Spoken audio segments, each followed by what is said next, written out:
Okay. All right. Hi, everyone. Welcome to episode 7 of Preparing to Podcast. The podcast where two Canadian comedians chat and talk about the world and chat with other comedians. And as always, I'm Ted Morris I'm with Chuck me, Byrne. Chuck Byrne. Yeah. Hi, Chuck. Hi, Ted. Welcome to the studio. Thank you. Studio Chuck. Studio Chuck. Yes, we've titled my apartment now has a title. Yeah, It's very fancy. it's a better tax write-off now. It is not that it wasn't a tax write-off before. Even greater now. Well, before it was mainly just Asian women sewing purses, but now And that's fine. I now we're mean, broadcasting. you have to sleep in the hallway, but that's fine. That's fine. I said Dee Dee Mao. Was that awful? Was that awful? No, I No? love it. Okay, I good. love it. I mean, it Comes to made make you good laugh. drag At names the end of too. the day, I measure most things by did it make Ted laugh? Did it But make if you it laugh? made Ted laugh, then I'm good, I right? was just filing that away into my list of potential drag queen names. Hi, I'm Dee Dee Mao. Dee Mao. Dee Dee Mao. Yes, she's a Vietnamese Jew. Yeah, Dee Dee Mao. Dee Mao. Then you better get down. Oh, yeah, that was fun. That That was was fun. fun. That That was was good. fun. You know what? I think that's the whole episode right there. Let's It's just do a tight 2 minute one it's this week. just tight 2 minutes. Tight 2 minutes. Yeah. Tight 2 minutes. It's good. Yeah. Speaking of previous episodes, Yes. did we get any viewer feedback? I know we had a little break. We did. We had a holiday break, and over the holiday break, we did get some viewer feedback, but mainly it was just silence. Yeah, And what I take that to mean is that we're doing everything perfectly. perfectly. Yeah, Yeah. no news means you're doing a great job. Yeah. Just stay the same. Yeah. Still getting a lot of hurtful comments about my teeth, so I will try to stay very tight-lipped I throughout the will episode. also try to refrain from making so many hurtful comments about your teeth. I What just sucks is that you have lovely teeth and a lovely smile. I show them all off. You've got a big teethy I smile. have I a don't have big. the big teethy smile. I was chastised by a dentist I have for a, I having have, a I wide smile. chastised? They're like, you've got some gingivitis. I'm like, oh, okay. It's like, because your gums are dry. I'm like, okay. It's like, because you have a wide smile. I'm like, but Really? aren't you in the smile business? Dentists?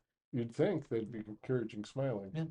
to show off their work. So my friendly smile leads to bleeding gums, which is kind of takes away from the impact of But an excellent blues squished. musician on the early years of The Simpsons. Yes, bleeding gums Murphy. Living up there. R.I.P.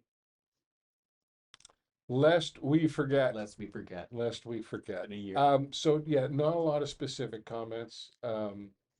Nothing particularly hurtful though. So I take that as a step in the right direction. Well, season's greetings. Yeah, I guess Jesus' birthday, people are getting soft. I look at that. Soft They're getting soft. pussies. Um, No one wanted coal in their stocking. is that still a thing? Coal? Was that the naughty thing? You got a lump of coal? You got a lump of coal A lump of in coal.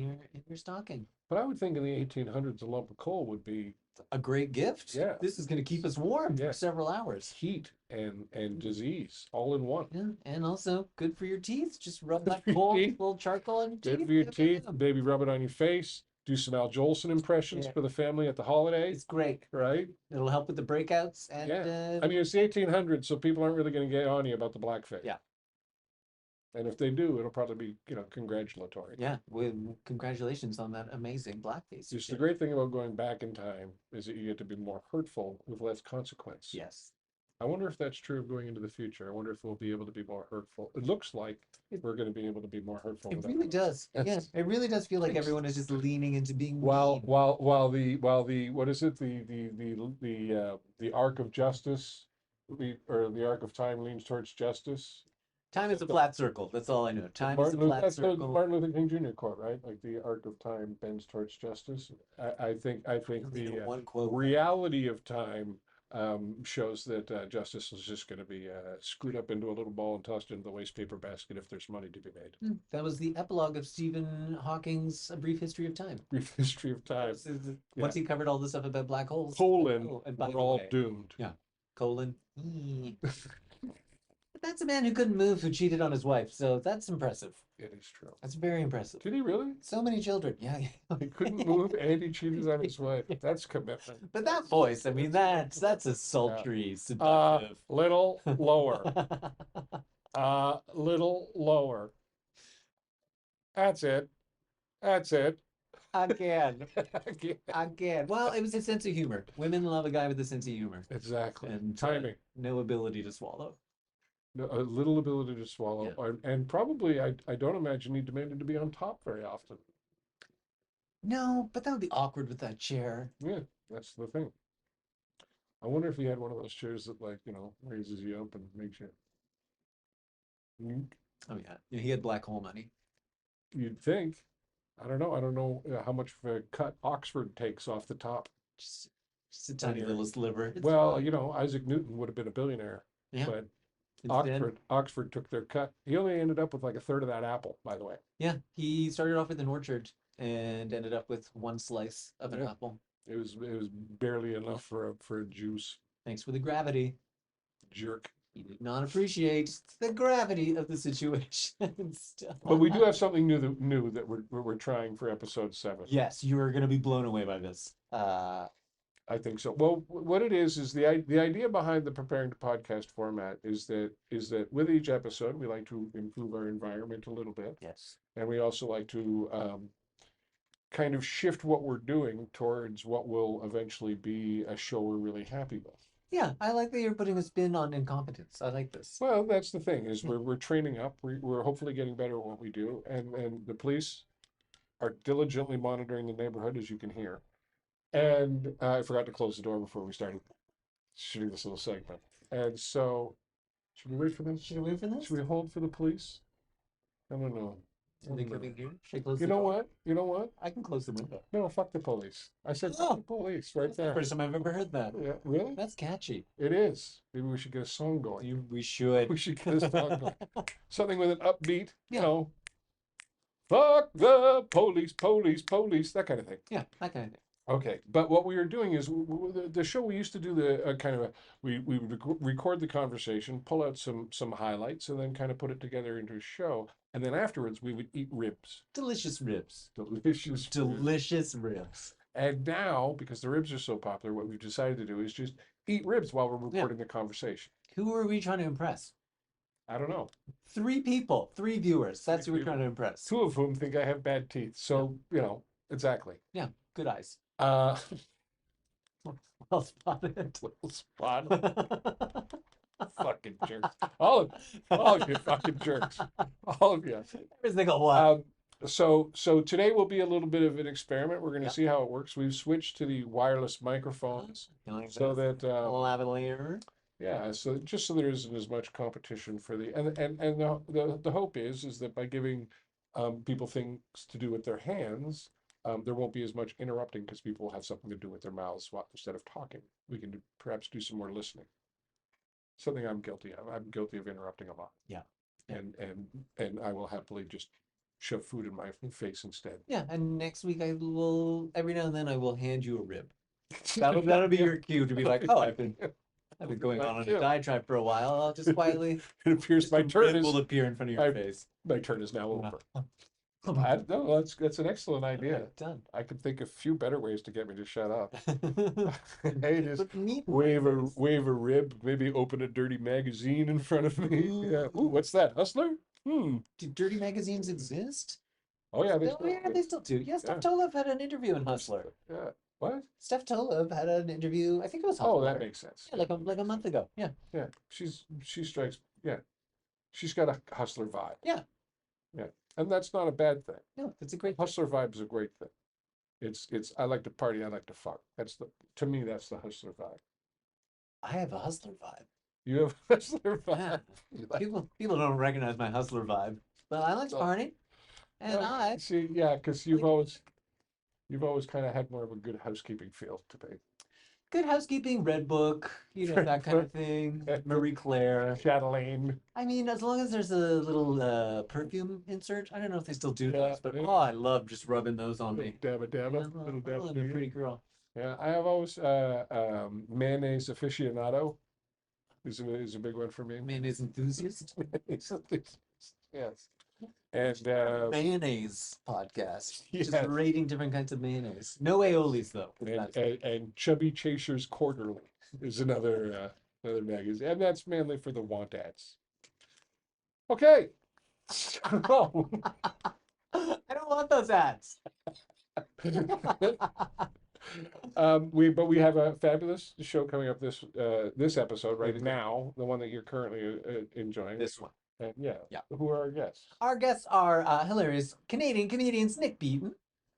You may be familiar with his podcast, Agree and Disagree. Agree and disagree. And disagree. And fabulous comedian Dylan Mendelsohn, who, if you're a cruise ship enthusiast, you might have seen one of his shows You recently. might have seen one of his shows, and he's one of those Canadian comedians that was down in the States for a while, and then he was back and forth. But now I think he's going to be back here full time because he recently had a baby. Recently had a baby, and it's Canada's a better place to have babies in. Yes, because if your baby gets sick, we do not take it down to the river and throw it in a bag. Yeah, because you can't get bags here anymore. No, no. And they just fall out of the paper bags too You quickly. can't, yeah. Baby in a paper bag, they can get right out of that. Yeah. It's not like a cat that'll just sit in there patiently. Yeah. Although we had a burial at sea for one of our family cats.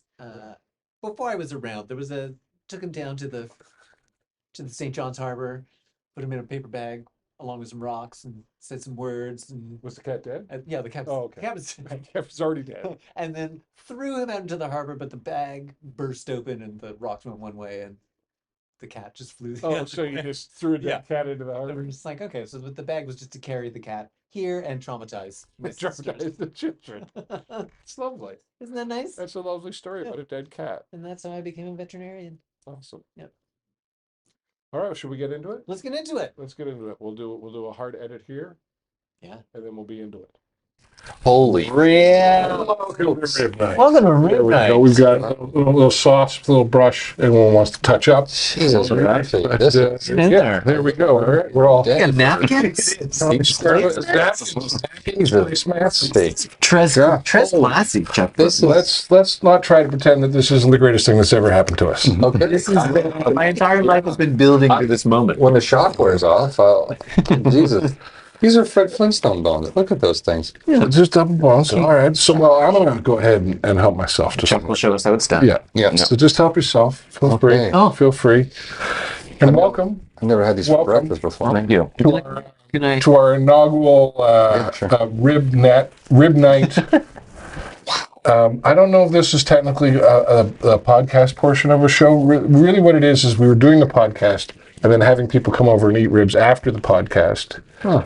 And people seemed much more interested in the ribs than the podcast. Yeah. How did So- that happen? People, they were commenting on I think that the ribs are rarer than podcasting. Comedians getting together and discussing comedy apparently isn't a new thing.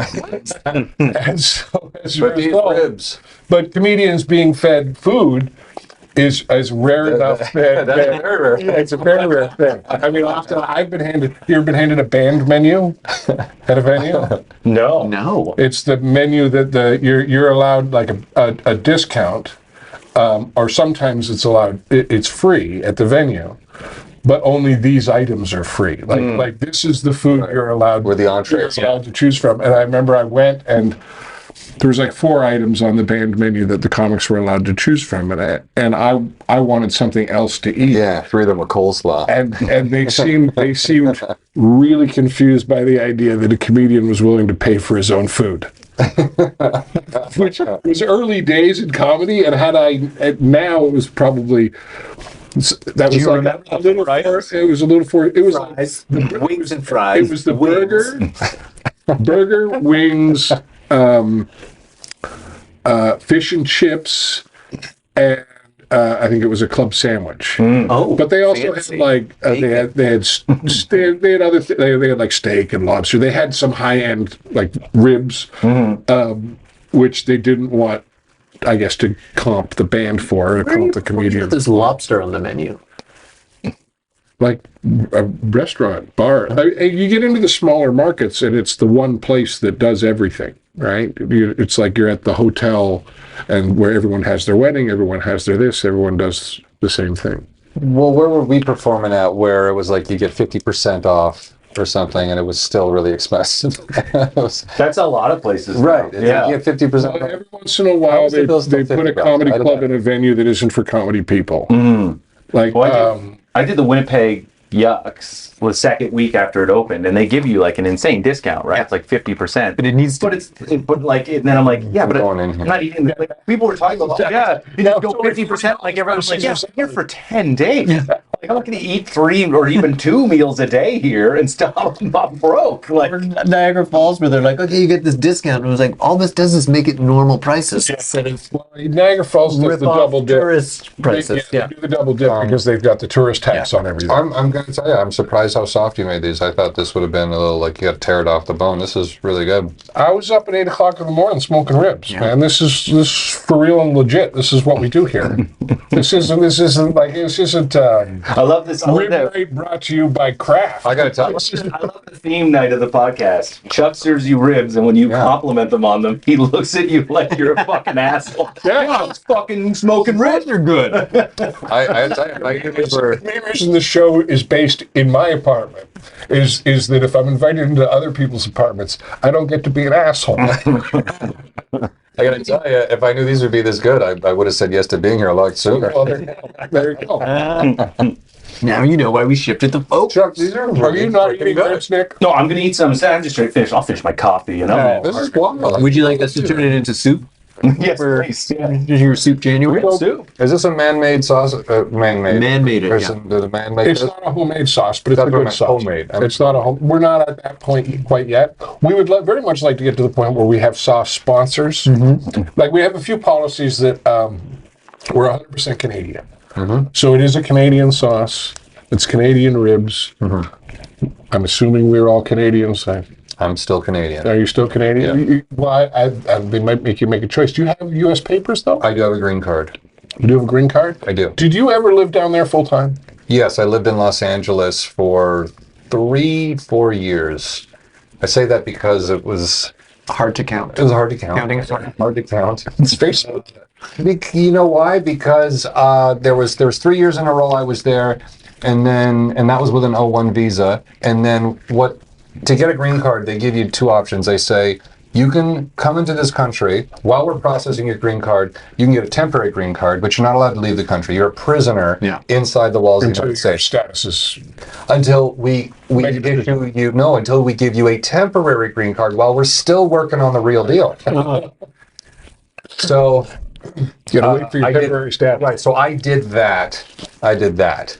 And because the second choice is you're not allowed into the country at all while we're working on your real green card. You don't get a temporary green card, and we'll let you know whether we accept you for your green card or not. So you could go a year and a half waiting to get in the United States, and then they could say we're not giving you a green card. And all of that time, you have not now networked in the United States. You haven't worked there. Which is the whole point of going down there. Right. So I'm like, well, no, I'll just imprison myself in your country for 3 months, and then I'll take the temporary green card, and then you can go back and cross the border as much as you want. So that's what I opted for, and that was painful because it was more than 90 days. Yeah. And so you're hemorrhaging money because you Because, don't- well, that's the you key. can't Is you work. always want to be able to pop back to Canada to pick up some gigs. Right, and under no circumstances can you. So you're just hemorrhaging money. You're not allowed to work in the United States while you're waiting because you don't have the temporary green card yet. I wonder if that's designed as like a rich people filter, because only rich people could afford to do that. I never thought of it that way because I was poor by the end of it. So The filter Well, I was think 3 months of rent, car, Yeah. gas, food, miscellaneous, all kinds of stuff. Yeah, It was yeah, that's like lockdown. it was like lockdown. So yeah, it wasn't fun. I picked up certain just like small gigs here and there, $90 here, whatever. But nothing, nothing really. So, but yeah, it was rough. What ended up happening was I actually got an offer to do a cruise ship at around the 90-day mark, and the temporary green card was supposed to arrive at that time, and it hadn't. I'm like, come on! And the offer for the cruise was an Ocean's Crossing, Vancouver to Japan. They were going to be like $5,000, And I'm like, this makes up this 10 days makes up for 3 months. Yeah. And then more so, but like makes up for like. And you're living like a monk like that too. Like every expense, you're debating buying cups of coffee. Right. Yes, it's real budgeting, and I'm like, so you're just gonna give me like $5,000, just like that? I'm taking it. So I ended up taking the gig, and I ended up. What do they call it? Abandoning my temporary green card process. So I got 2 letters in the mail. I got, hey, here's your temporary green card, and hey, we've revoked your temporary green card because you. So I called my lawyer. I said, I have 2 letters here. Which one should I listen to? And he said, are you holding on to your temporary green card? I said, yes. He says, you have a temporary green card right now. You can use that. So I used it, and then thank God. I ended up getting my green card, and that wasn't after. Well, we need further evidence. I'm like, Well, I'm holding back. But you also worry that like any kind of hiccup in that process can derail it completely. I don't know if it derails the green card process. I would be terrified that it was about it. Yeah, but I've also learned a lot with immigration. The left hand doesn't know what the right hand's doing for a lot of the time. These things go to different departments of that aren't closest to each other. Yeah, and where the facility that my green card went to was in a place in Vermont, which looks like a prison. It's this giant dark gray facility where who knows who goes in there. It's like people who don't appear to know what sunlight is. You got a lot of architectural bias built into you. Yeah, it's pretty gross. Great buildings can't contain good people. Gray, cementy, fortressy looking places. Buildings cannot contain good people. Yeah. Well, the thing is so to get a green card, there's 10 categories to satisfy, but you only have to satisfy 3 to get the green card. I'm like, I think I can do that. Even with the 3, they still said they brought it back and said we need more evidence. To which I'm like, I gave you everything I have. What do I got to manufacture more evidence? Evidence of what? So like, let's say one of the categories was like, we need peer group letters. We need letters from people in your business. That's one category to satisfy.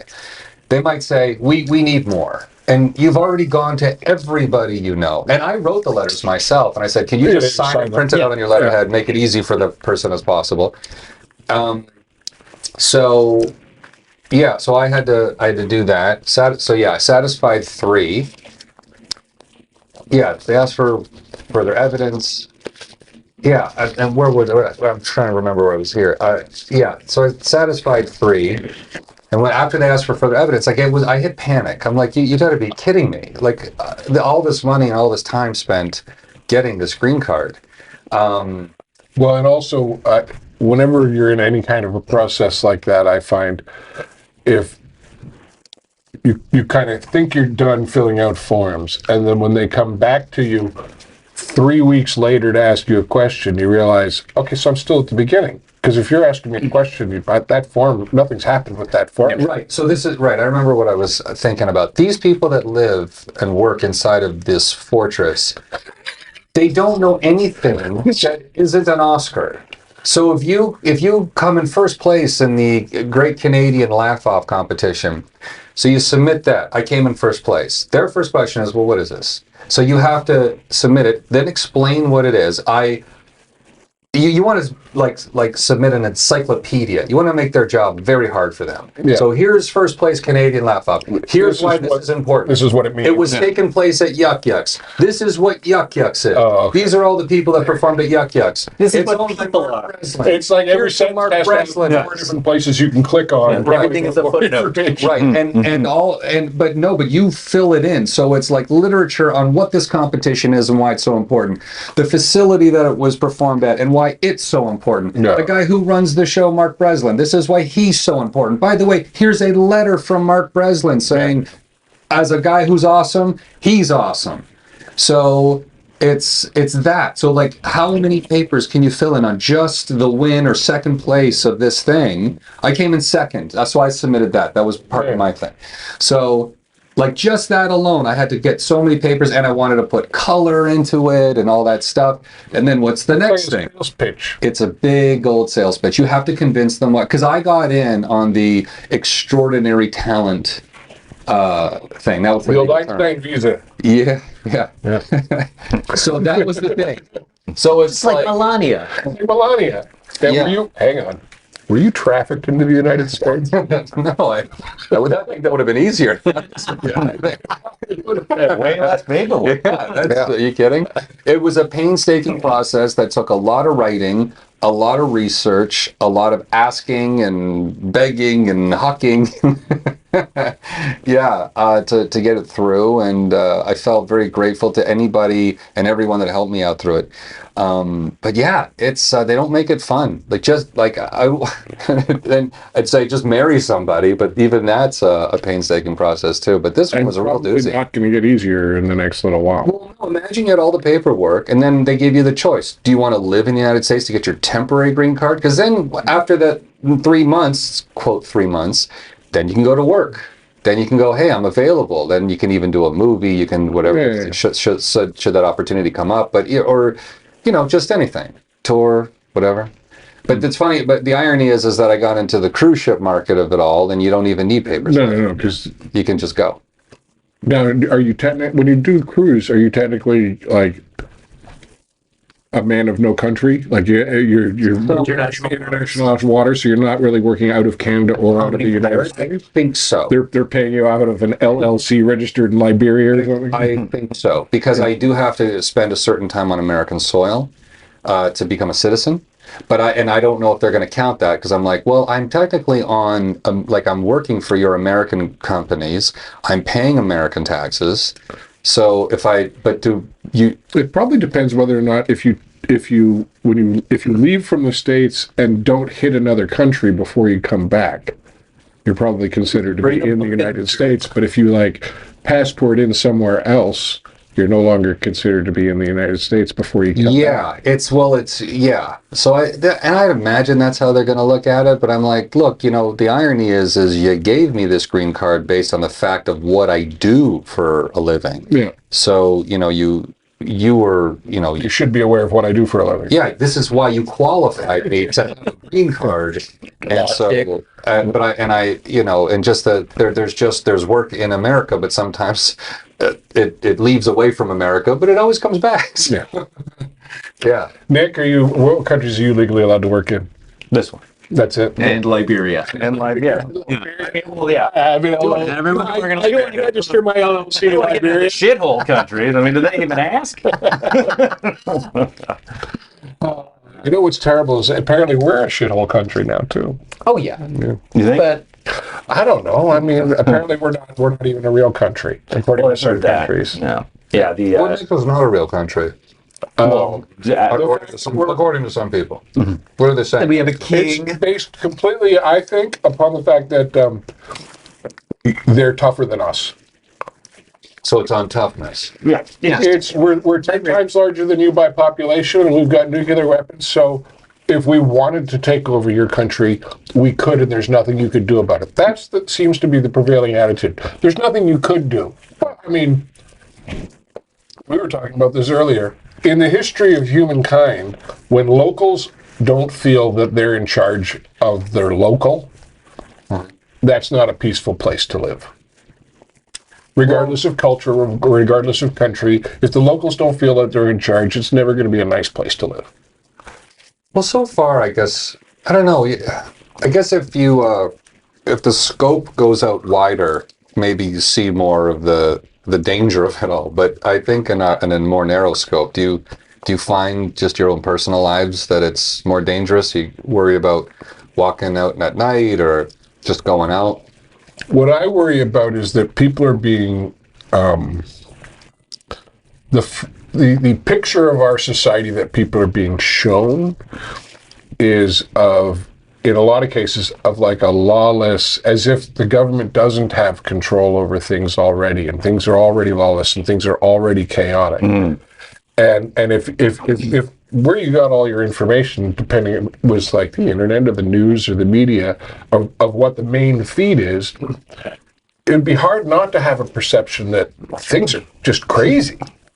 Yeah, there's like And there's some shit that's like actually going on, but it's like you can like walk and chew gum at the same time. You know, two ideas in your head where you can say, look, I think Toronto probably has gotten a little more dangerous over since the pandemic, during the pandemic, and leading on. Like I think some crime has increased, but I do think that like if all you it's a very classic thing that if all you do is focus on the bad, like it's easy to compound 10 bad stories that happened over 2 months and make it seem like everything's fucking insane. Yeah. But there was during the pandemic, or sort of that like little period where the pandemic was like being alleviated and people were starting to get out more, where there was a lot of attacks on subways, buses, at subway stations. Like the woman at Kipling that was lit on fire. There was that woman on the bus who was just stabbed in the face until she died. There's like a bunch of stuff. And I think a lot of that was also pent up human energy.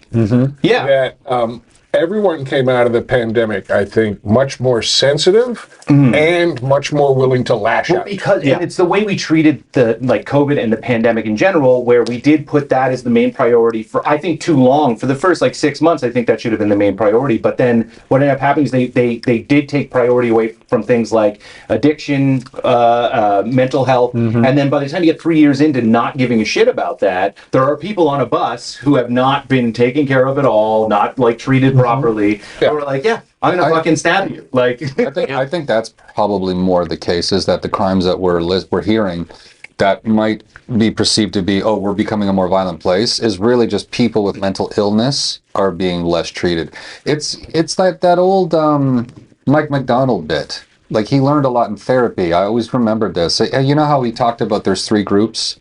There's group 1, like there's straight edge, people that are managing well on a vice, and then people that just go off the deep end. And it's the people that have gone off the deep end that are like your mentally ill people, or people who have addictions, don't know how to manage them well, and those are the ones that are losing it and stabbing or shooting or pushing people on subways, whatever it is. It's the same. There's the small percentage that makes up the large percentage.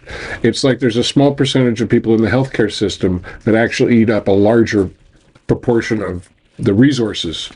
There's like there's a small portion of our society that's very sick, and treating them is very expensive, and they're always in the hospital.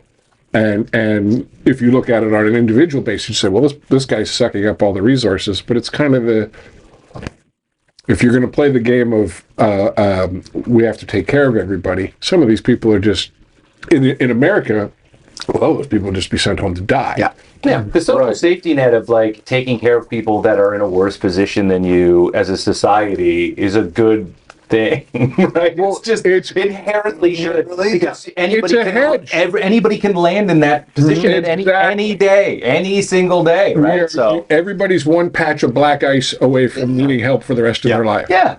Right, like my wife is too afraid to take the subway. She doesn't want to ever do it. And we live. She's a white lady, right? Yeah. No, she's black actually. But she's. But does she know that? She doesn't know. I'll tell her. I'll tell her later. All right. Yeah, you want to crack a bottle of wine before you break that news. Yeah, I'll whisper it right before we walk into a golf country club. Just heads up. Yeah. By the way, you're black. This yourself napping. Be cool. This could get weird, but I don't know. It's going to get weird. But she hears these stories about, but some guy got stabbed. I go, well, is it too insensitive to think that? I'm not trying to ignore that, but millions of people every day, including right inside of this conversation, are on the subway, using the subway, and everyone's completely safe and fine. Yeah. One story breaks out, and now it's like, well, it's just dangerous at any point to take the subway. Nobody films their subway car when everybody's sitting quietly. Right? And that is, out of 10,000 trips a day, that's, only one of them is going to be the guy there, and he's taking off his pants, and he's asking everybody's going to film that guy. Right. So my wife takes the subway every morning to work, and now this is the other caveat. We're in a Canadian city that has a subway in the wintertime.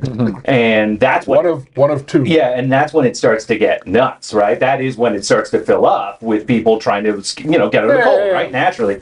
So she's like, Oh, you mean like the non-subway people hanging out in the subway? we just somebody who's like, I'm staying warm. I'm gonna ride the train all day, and so she has several incidents a week that concern her as a small woman that she's just like but she gets off the car and goes to the next car down. Like she's like, I can't be on with this guy. He is talking about how he's going to kill everybody on this car. I'm gonna get off it. But that's rush hour during the winter. Like most of the year, it's you don't necessarily get that as much. Or in different times of the day, you don't see it. And the guy's just talking about it. Whereas I say, baby, thoughts are not decisions. That knife was very blunt. This guy's yelling he's going to kill everybody. Well, look, I'm thinking it. I'm just not saying it. Dylan Medolhson for the defense. I definitely do. I have to play that game on the TTC where it's like, are you being an asshole or are you mentally ill? Because I engage with you differently because I'm very mouthy on that. I've had that situation of Dundas Square. Yeah. And I had a guy that was just, the word would be, I guess, menacing. He was walking up, not saying anything, but just being in my space and not just staring at me and being in my space. And that was what I had to go through is because it's a completely different reaction if you think, okay, this guy's obviously got a mental thing going on. I just want to sidestep this. Yeah. As opposed to this guy's being an asshole. I want to lean into that a little bit and push him off. Because I'll push off an asshole, but I don't want to push off a crazy guy because you don't know which direction it's going to go. Well, and for me, it was because I was with my kids, it made the decision that much more difficult because if it goes south, now Which kid do you throw at the guy? Yeah, with your kids, it's a different ball. Which of my kids is going to patch up my injuries and get me back to the car? Yeah.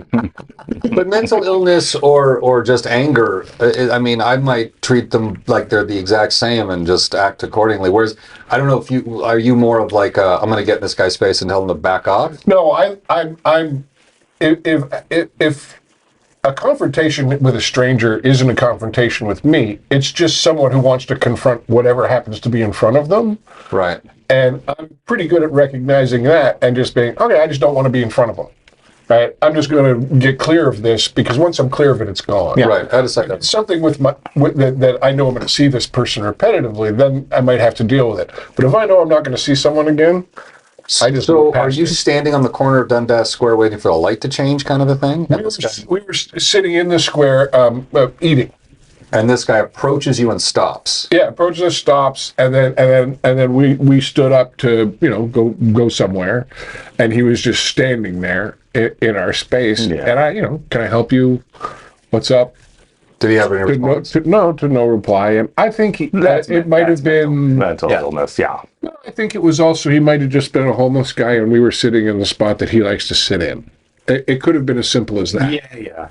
Right? A dog staring at you because you're sitting in a chair. That aspect is getting also something that needs to be taken care of, and it's probably multi-pronged way to take care of it because like some of the parks in this fucking city are getting out of hand. Like they're becoming shanty towns. Yeah, like this. So I like along Yonge. I like to if I'm walking up Yonge, rather than walk up Yonge, there's like this series of parks on the side. Yeah. Right? And I love walking through it because it's quiet. It's not as many people bumping into you. You can sit down every now and again on a bench. They redid a bunch of them and they looked great for 2 weeks. Dude, I went through this. It would have been last probably summer or late spring, and it was just like. Am I in The Wire right now? This is the fucking Wire. It was clear drug deals going on. Yeah. It was just like, oh, I got your WMD right here. It was fucking nuts. And I was just like, what are we going to do about this? These are public parks. This is why I always this is a thing that gets pisses me off so much is here, I got a bone to pick. Here you go. So first bone to pick. It's awesome. I got a bone to pick with I live in the Broadview Danforth area, and there's a ton of mansions just up there in that area, right? Gigantic fucking houses, old school Toronto homes. And some of them are dental offices and some of them are 15 apartments. Well, there's a couple that are apartments, but there's a very very like noticeable amount where it's just like that is a rich family that lives there, and that house has been owned probably by this family for a very long time. Like there's one that's like literally walls around it, and it's like that's a house, you know. Yeah. And then you see some of these things, and you get they were putting signs up on their lawn saying. Don't evict our neighbors, referring to people in the encampments. And I was just like, They're not your neighbors. fuck you, they're not your neighbors. B, you guys, when you guys want a little outdoor activity, you go to your cottage that you own, or you go on a trip somewhere. There are people in the city who You can go only outside behind your lovely wall. Exactly, right?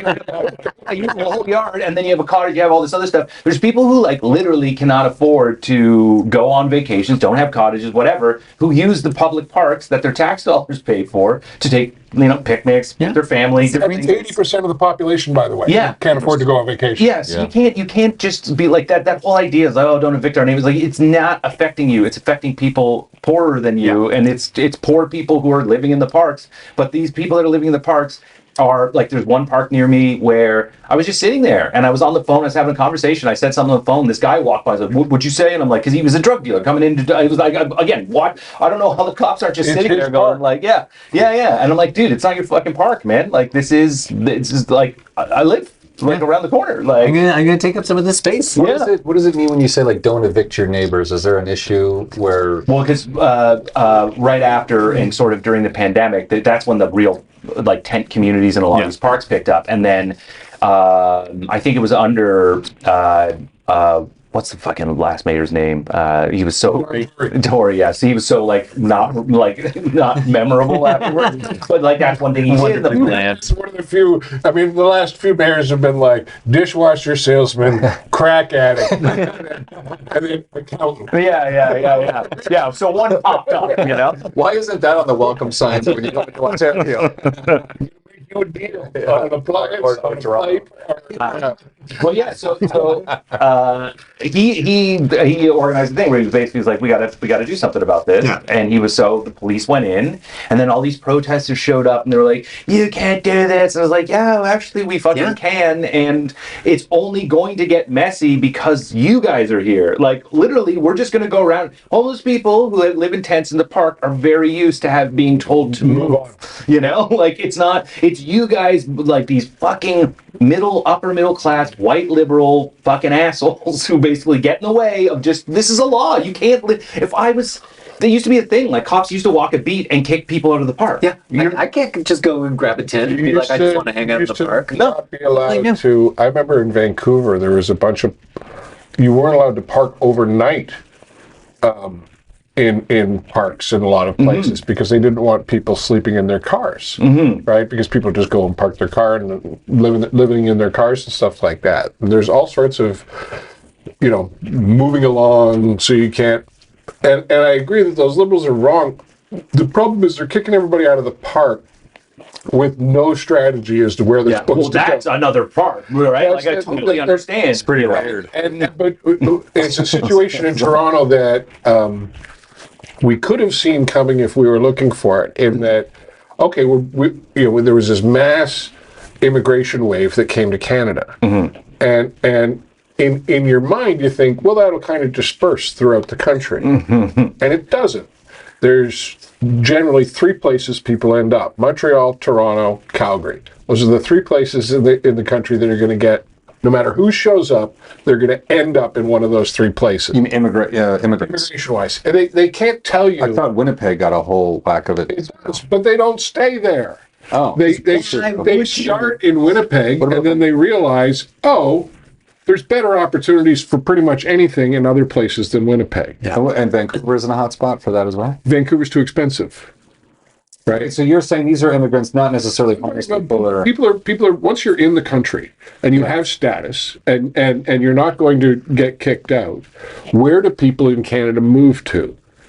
Toronto, Montreal, Toronto, Calgary. That's where people move to. It used to be Vancouver. Vancouver used to be a hot top. People all across the country used to move out to Vancouver. Some of them would stop in Calgary and stay in Calgary. Yeah. Some of them would stop in the interior. People would end up in Calgary. When Harris was the premier in Ontario, he gave people bus tickets to move to Vancouver to get them off the welfare rolls.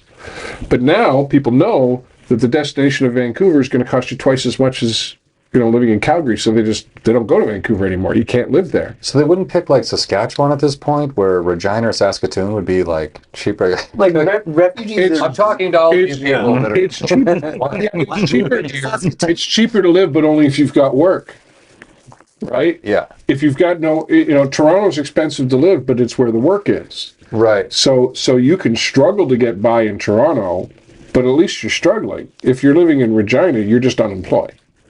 Makes sense. And being unemployed in Regina is awful. But as a result, the population of Toronto basically doubled. Yeah. And the amount of services didn't double. The amount of affordable housing didn't double. None of the things.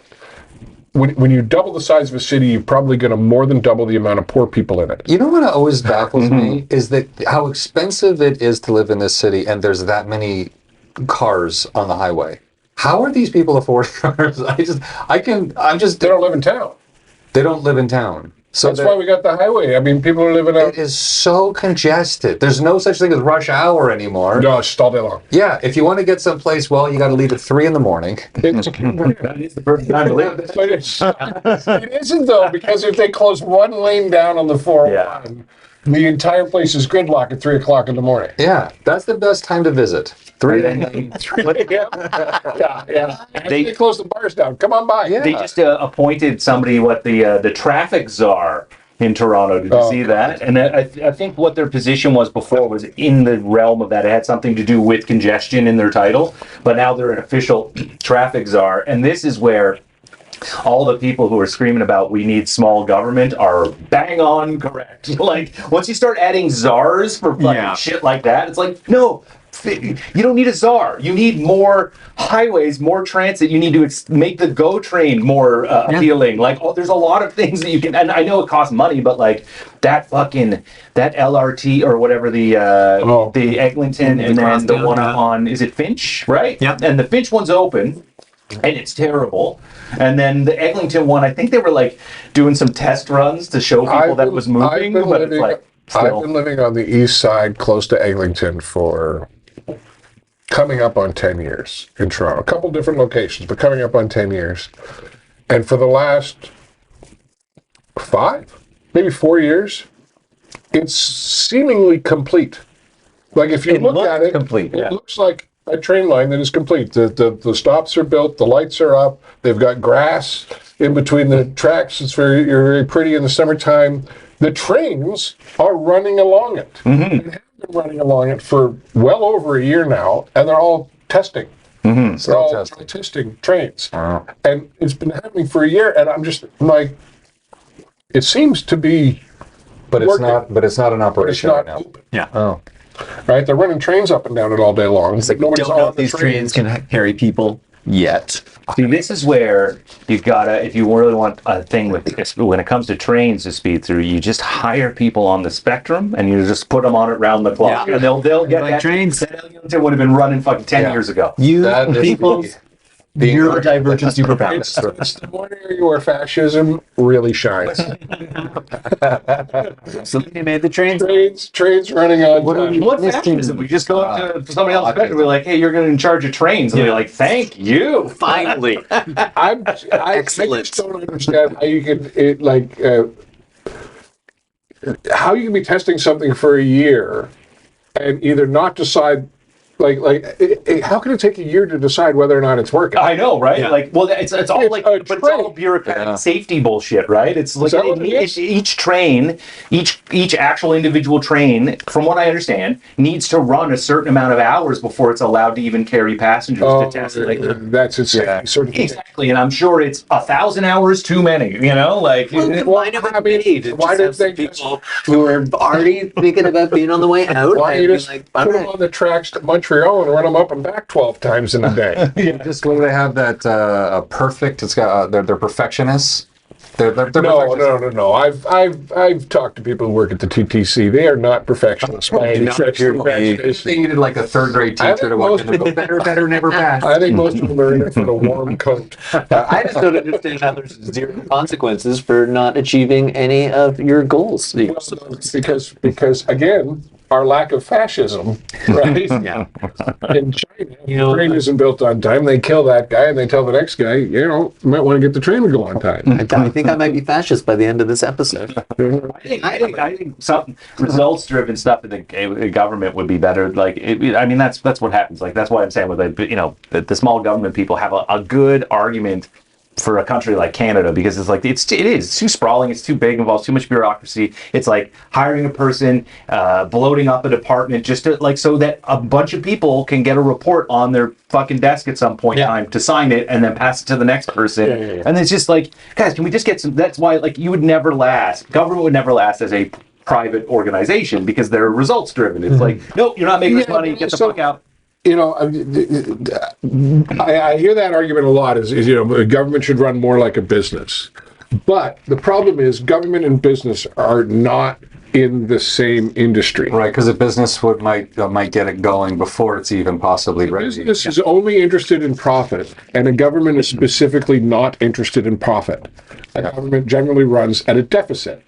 You're not worried about having more money than you need. You're worried about generating enough money so you can do the things you want to do. I think we make the mistake is we don't let our government get greedy. We don't let our government go, these people in our economy are making out like bandits, and we're going to take a bigger cut. Because with that bigger cut, we're going to be able to do whatever else in the rest of the industry. Hire 7 more people to And then you look at the financial industry, and all of these people they have their carried interest, which is essentially the percentage of profit, and they get taxed at it as if it's a capital gain instead of income, even though they're earning it as part of their job, so it should be income, but it gets taxed as an investment rather than as an income. And if we just got rid of that loophole, all of a sudden these people that are claiming that they're making, let's say, $300,000 a year and then they get $1 million bonus, all of a sudden they're making $1.3 million a year. Yeah, so what that would mean that the government... That would mean they're paying it at a higher tax rate, so they're paying what they should be paying. It's essentially what they've done is they've just separated their pay. Isn't that corruption? No, it's a loophole that you put into the tax code if you've got good connections. Well, yeah, but you also Right? can't And people that That feels like just unfair in a sense. Like The right and the capitalists do a very good job of aggressively forcing government to give them a break. And I don't think governments do a good enough job looking those people in the eye and going, go screw, we're taking your money. Yeah, all these threats of, we're going to go to another country, we're going to pull the business out. I'm like, it never happened. we're a bit on the The threatening to leave thing is horseshit. Yeah. We're going to leave America. Really? You never leave. Really? Where are you going to go move? See, but I am a bit on the opposite side of this because I don't like capital gains taxes. I don't mind taxing it once you cash in your stocks, your investments, your whatever, right? But also, I think that should be reasonable because remember, Freeland was talking about raising a capital gains tax to like 60%. It's already in the 30%, whatever it was, right? Yeah. And people always think, oh, okay, it's going to affect these fucking First of all, we don't have that many billionaires in Canada. There's like 8. There's a few. I know. There's like 30 or something like that. It's an maybe. incentive, right? That's why the capital gains tax there was. exists. I read a really good article with a doctor talking about who owned a practice who was like, well, now I've built this practice up. It's worth this amount of money. If I sell it, I actually only get 40% of it, and I have to give the 60% to the government. So now I can't retire. I have to change my whole structure. That's what I'm going to do. This is a doctor. This isn't like a slick Wall Street stockbroker. This is a man who dedicated his life to healing people. And the government's like, yeah, we're going to take 60%. For what? Yeah, just because, it's 60% of my fucking money. Like, that's ridiculous. It's not like he hasn't paid taxes his entire life. And high taxes. He's paid a ton of money in taxes. I just don't understand. And then you give it to a government that then fucking pisses it away. Like Well, yeah, but the government's job is to piss it away. Well, then that's I'm sorry, but that's a non-argument. Like you cannot. You can't say that the government's job is to piss away my money. Fuck you. Like you're not like yes, you can say that that's what they do, but the fact that you're complacent to accept that that's what you get out of your government is fucking horseshit. Your government's going to spend the money on whatever it is most politically expedient for them to spend it on. That's why people are mad. But if the people actually were mad about where the money was being spent and they engaged, it would change, and it would change quickly. Because politicians respond that to point. only one As soon thing, as and that's that's not voter evidence. shifting. Yeah. Vote shifting is the only thing a politician will ever respond. Now we're going. Now, that Oh. was better. That was delicious. That was delicious. Was If I have a bone to pick with you, it's that your ribs are too good, Chuck Byrne. They're very good ribs. Very good ribs. Well, that was a wonderful conversation. It was a wonderful conversation with some wonderful people. We didn't cover things we planned to talk about. Who cares about people's babies? Yeah. Yeah. And Congratulations on your new baby, Dylan. Yeah. But yeah, but at the end of the day, we Yeah. didn't really want to talk about it. the miracle of birth happened for the 800 billionth time. Yeah, exactly. It's not all that exciting. But it was a good episode. I think we learned a couple of things. Yes. Ribs mean people get interrupted less. Yes. Um, They give you something to talk with. It's always nice to have something in your It- hand to it's- gesticulate and be like, yeah. Well, and I find I don't know how it's going to end up sounding. We'll find out how it's going to end up standing in the edit. But I did find that when we were recording with the microphones, because we're dealing with people that perform with microphones, everybody got real greedy on that mic a little bit. So by giving them the lav mic, you can't you inherently more of a don't know. conversation. Well, you're not playing to the microphone as Fair much. enough. Fair enough. We'll see if it plays out in the See how it works. And if we get a lot of mouth noises, we will just parlay that into getting some ASMR folk on board because people love that. Yeah, but also we're also happy to announce that it looks like we're going to be adding a tech partner to the equation. Gasp. Now, I won't use the person's name yet No. because it's not finalized. But if we have it, once we have our tech partner, it's going to be like a 3-camera live stream The future is now. discotheque Yeah. up in this place. Yeah. It's gonna get So what Be- if no one better. goes to the discotheque anymore? So what if that's a 30 people go to the to 40? discotheque. They don't call it a discotheque. They do in Europe. Yeah, but Europeans? You want to go partying with Europeans? Yes. Really? Socialized medicine. You can fuck everybody in Europe without a condom. I'm just telling you the way it is. I mean, that's how colonialism Sorry, worked. sorry. Western Europe. Come on. Eastern Europe, you're still gonna want to put a little thing on your pierogi, Yeah. if you know what I'm saying. Or at least dip it in some vodka Yeah. before and after. Or turpentine. Light a match. Just burn it off. Remember, if it catches fire, it'll protect you. No more syphilis if it's on fire. No more If syphilis. it burns when you pee, it's bad. If it just burns because you set it on fire, you're good. Okay. Is that a syphilis symptom if it burns when you pee? I thought that's like chlamydia or something, isn't it? I don't know. Syphilis makes you go mad. Eventually, yeah. Syphilis is a long con. Syphilis is like, oh, you had some fun? Okay, you're gonna regret this for the next 30 years while we turn your brain into Swiss cheese. Tertiary syphilis. Tertiary syphilis. Yeah. Is that what it's called? Yeah. I remember there was a Law and Order episode years ago where John Boy from the Waltons Had syphilis. was Regular Law and Order? obviously crazy and he Or killed someone. Yeah, old school. Sexy old school, Victims Unit. This might have been old school, like Michael Moriarty before he went crazy. I think that's actually he might have had syphilis. Oh, that makes a lot more There's sense. there's something to look up, kids. Michael Moriarty going crazy because he truly deep-ended it right out of Hollywood. It was beautiful. Syphilis. We're gonna start that rumor now that that's what caused it. I don't know. It seems like a good way to go. Lose your mind happily. Yeah. And the cause of it at the end of the day was sex with a dirty, dirty partner. Yeah. It's nothing but green lights in the Chuck Byrne book. Right? I mean, I've had sex with all sorts of dirty partners, and I've never been able to walk away with syphilis. No. No. What do I Those get? women are saying the same thing about you. Oh, well, trust me, they walked away with something. I mean, some of them had a Okay. bit of a limp Yeah, there you go. There you go. and now we're some had talking. low self-esteem. Mainly because I fell asleep on top of them. Yeah. Yeah, the But pins the and self-esteem, needles no. I promise you, any woman that I slept with arrived with low self-esteem. When she walked out the door, that self-esteem was much higher than when she walked in the door. Yeah. If there's anything I'm good at doing is comparatively improving your life. If you want an oxytocin boost, Right there. get some Right Chuck there. Byrne in you. Deep. I don't know. This is taking a bit of a turn. Taking a bit of a turn. I think the problem is usually when we shoot this, we're still hungry. And now we're a little bit full, so we're satiated. We're getting a little bit cocky. Yeah, we got not like meat sweats, but definitely some meat lubricated tongues. Yes. Yeah. Yes. A little more mucusy. Yeah. A little more mucusy, I would find. Well, that could also be the smoking. Who knows? Apparently, you remember one of the previous episodes, you explained to me how I was going to die of COPD. Yes. That's been keeping me up. Yeah. So that's nice. Yeah, I laughed openly in your face. I enjoyed that clip because I just laughed at the fact that you were going to die. Exactly. Just- And it's remarkable in that short 30-second clip exactly how many times you mentioned I was going to die. It was like 4 or 5 Yeah, yeah. in 30 seconds. But you have to repeat the message. Well, You have to hear something You- 7 times. You before really it gets wanted it. to make it clear to me that I was going to die. It was going to be unpleasant, Yes. and that the net result would be glee for you.